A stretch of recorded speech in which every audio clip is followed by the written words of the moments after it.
Samsung Galaxy S9 plans to compete with the iPhone X, but without the notch. The revamped LG V30 will reportedly be smarter than the current one, and if you thought Google Pixel sold like hotcakes, think again. I'm Jaime Rivera, and dude, I know I'm gonna butcher your name, but Diraj, your girlfriend wishes you a happy birthday. And happy Valentine's Day to everybody. This is Pocketnow Daily.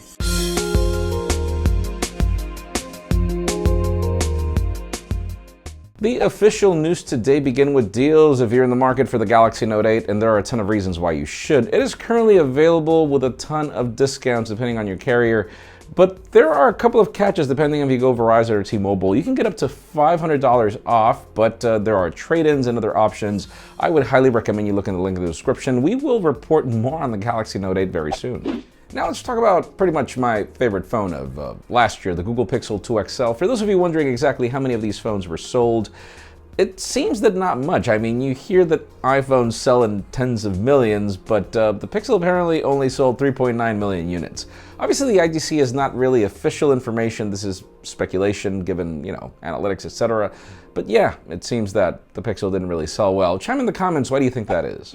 Now let's talk about ZTE. We've been waiting for the refresh of the Axon 7, and we hear that it won't be called Axon 8 because of how its name is translated in Chinese. So it seems that the name might be Axon 9, I assume, and we've got some leaked renders that show us a phone that's got dual vertical cameras and no stereo speakers to be found. And this is something that really worries us, as one of the coolest things about the Axon 7 were the stereo speakers. So let's see exactly what we get. Now let's talk about the next generation LG V30, because we're apparently getting a revamp at MWC. We are waiting for press invitations or whatever LG is going to do. We hear that the changes are going to be mainly software oriented and probably some spec bumps, but most interesting is that the company has come official with this new visual AI that they're going to offer for photographs, meaning pretty much everything that you're currently able to do with the Huawei Mate 10 Pro. Pretty much that's what you're going to be doing with the LG V30, at least we assume. We can't wait to tell you more when we get to MWC. And finally, the very interesting news today have to do with Samsung, the Galaxy S9 and its features. We've heard specs, we've seen leaked renders, we've seen everything.